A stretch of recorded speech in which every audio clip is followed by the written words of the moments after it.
Dan kami lanjutkan dialog kami malam hari ini. Saya ke Mas Handoko lagi. Mas Handoko, tadi Anda sempat menyinggung musyawarah rakyat akan digelar Projo mulai bulan depan. Betul. Tujuannya apa?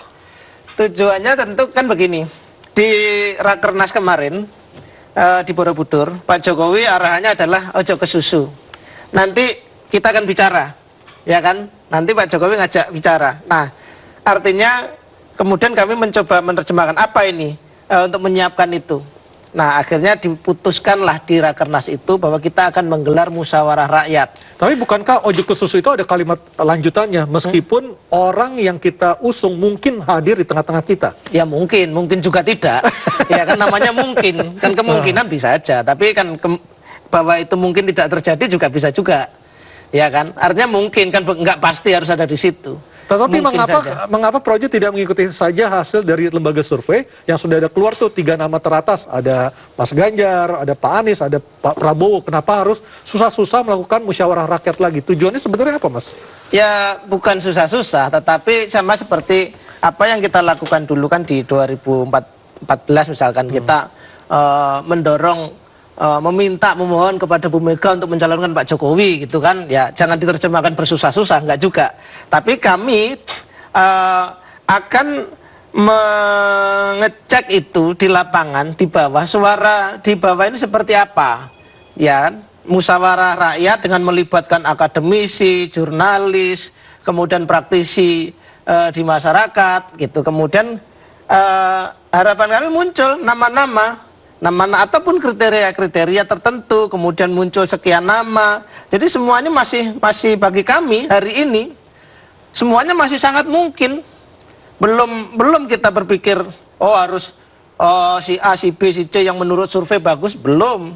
Kita akan mengambil mekanisme sendiri yang kita yakini itu nanti akan cukup valid bagi kita mendapatkan nama-nama. Misalnya, ternyata nama yang dihasilkan dari 30 kota kita menggelar musra, ada ini 3 nama ini yang bersaing ketat. Kita bawa nama itu ke Pak Jokowi. Sehingga ketika itu tadi terjadi perbincangan dengan Pak Jokowi, ya ini loh Pak nama-nama yang hasil kami menjaring di bawah. Apakah Pak Jokowi juga akan hadir dalam musyawarah rakyat? Tentu kalau apa namanya harus semua seri ya enggak lah. Tapi bahwa mekanisme ini sudah kami laporkan, hasil Rakernas sudah kami laporkan, Pak kita akan menggelar begini, ya bila sudah tahu juga. Mas ini kan bukan acara 1-2 minggu selesai, tapi juga mungkin setahun baru selesai. Mungkin. Artinya membutuhkan biaya yang besar. Masyarakat pun bertanya, sebenarnya Projo ini dananya dari mana? Kalau begitu Mas, gini loh, memang kampanye segala macam itu kan, kalau dipikir dananya kan besar Pak. Tapi kami kan terbiasa dengan gotong royong. Artinya urunan. Ya siapapun kan kita punya ide ini begini biasanya ini ya kita melakukan perjuangan begini, ada ide begini, ada orang yang suka tertarik, ya udah saya simpatisan, ikut simpatisan, ikut urunan apa, dan itu kami lakukan sampai sekarang ternyata tetap kejadian. Kalau ngomong dana memang kami tidak punya sumber pembiayaan selain partisipasi dari kawan-kawan begitu dan orang-orang yang seide mungkin dengan kami. Dan kami nggak terlalu takut kalau soal itu ternyata, karena pengalaman juga membuktikan kami masih bisa terus berkegiatan gitu. Jika nanti hasil calon yang dihasilkan dari penjaringan Projo ini ternyata berbeda, tanda kutip, dengan keinginan Pak Jokowi, apakah Projo siap untuk berbeda pendapat dengan Pak Jokowi misalnya? Keputusan ada di Pak Jokowi. Kami itu sudah sampaikan, ya, kalau bahasa ketum saya kemarin, merah kata Pak Jokowi, merah kata Projo kan begitu, putih kata Pak Jokowi, putih kata Projo. Begitu, jadi kami mengantisipasi nanti ketika terjadi pembicaraan kami dengan Pak Jokowi, kami sudah siap. Ini loh Pak, dan mekanismenya pun valid, terukur. Kita lakukan betul di lapangan, suara yang muncul ini. Bahwa kemudian keputusan siapa yang akan didukung Pak Jokowi, kami serahkan seluruhnya kepada Pak Jokowi. Jadi Projo hanya menjaring nama saja di lapangan. Minimal itu akan dan itu kita lakukan terbuka dengan melibatkan akademisi, praktisi dan juga jurnalis segala macam. Paling tidak itu jadi referensi bagi semua publik, rakyat, jurnalis, media segala macam. Oh ini loh ada nama-namanya. Mungkin saja ada nama yang selama ini luput dari radar survei, bisa jadi kan? dan karena perkembangan juga masih lama, pendaftaran presiden masih Oktober tahun depan, masih cukup waktu. Ya. Gitu. Saya ke Bang Deddy. Bang Deddy sebagai satu-satunya partai yang bisa mengusung sendiri capres dan cawapres, apakah PDIP ingin untuk mengusung sendiri ataukah harus berkoalisi dengan partai lain, Bang Deddy? Sepanjang ingatan saya tentang praktek politik Ibu Megawati selalu berbicara gotong royong konsepnya. Jadi saya kira saya kurang bisa membayangkan bahwa Ibu Mega tidak mengajak yang lain untuk bersama-sama membangun negeri ini, gitu ya. Jadi itu saya kira salah satu konsistensi dari Ibu Mega. Jadi kalaupun sampai sekarang kita belum mau terlibat dalam kericuan capres ini, karena memang partai ini ya terus berkonsolidasi. Kita ingin tetap memenangkan pemilu, kita ingin membicarakan soal capres itu pada waktunya. Kapan itu waktunya? Pada saat kita merasa bahwa sudah saatnya sesuai tahapan kampanye, sesuai tahapan organisasi, lalu sesuai dengan agenda nasional gitu. Agenda nasional kita sekarang apa? Ya membantu pemerintah keluar dari pandemi, membantu pemerintah untuk bisa menangkap peluang perbaikan ekonomi, rebound gitu ya. Jadi kita masih ke sana lah. Jadi kalaupun kita sampai hari ini tidak mau berbicara capres itu ya karena memang belum waktunya. Harus ada kesabaran di kita supaya apa? Karena kami yakin begini, ini keributan tentang capres ini akan mengganggu pemerintahan, akan membuat Pak Jokowi juga tidak fokus. Sebentar-sebentar ditarik ke sana, ditarik ke sini, lalu belum lagi di kabinet. Saya kira ini semua tidak menguntungkan kita gitu, karena kita sudah sepakat ada tahapan-tahapan terkait dengan capres gitu ya.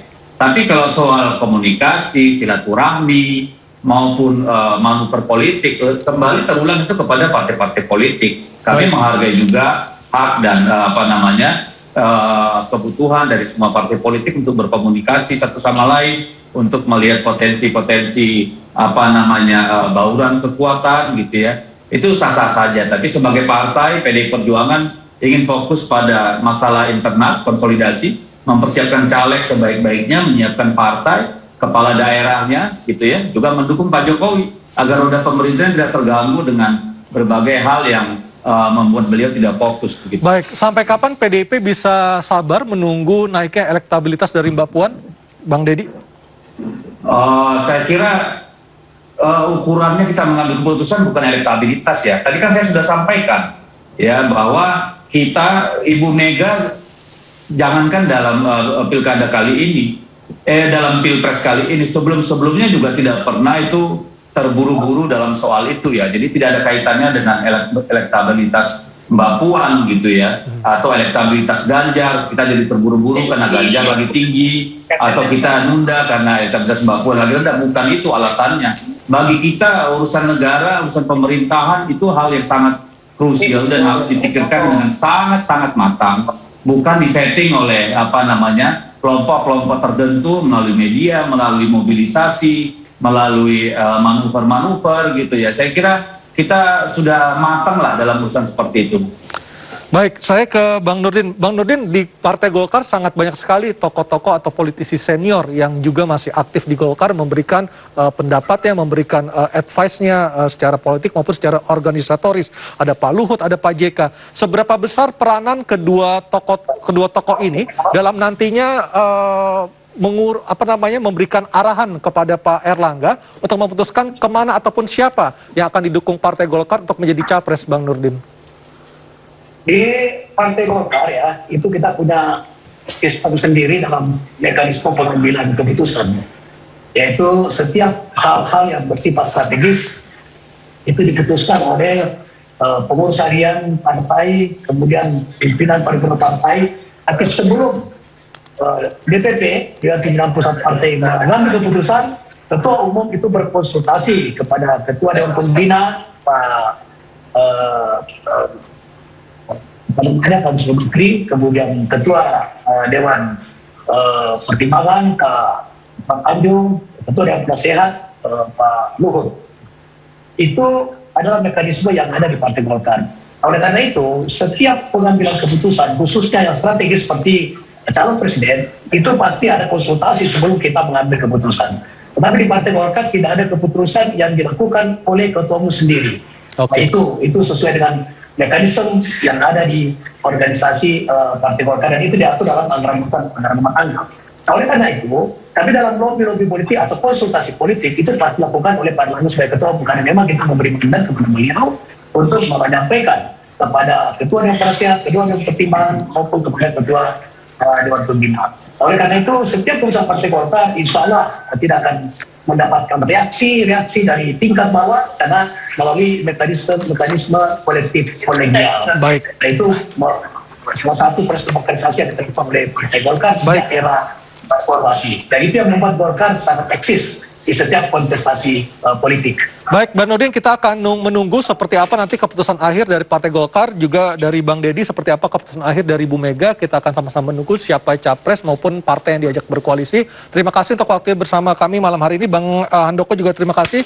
Selamat untuk musyawarah rakyatnya. Iya, Mudah-mudahan bisa menghasilkan ataupun menjaring nama-nama yang benar-benar potensial. Betul. Ya. Baik, selamat malam. Terima kasih Bapak-Bapak sekalian. Dan pemirsa, kami akan segera kembali dengan dua orang narasumber kami lainnya untuk masih berbicara siapa kingmaker yang paling menjadi faktor penentu dalam Pilpres 2024 mendatang. Kami segera kembali.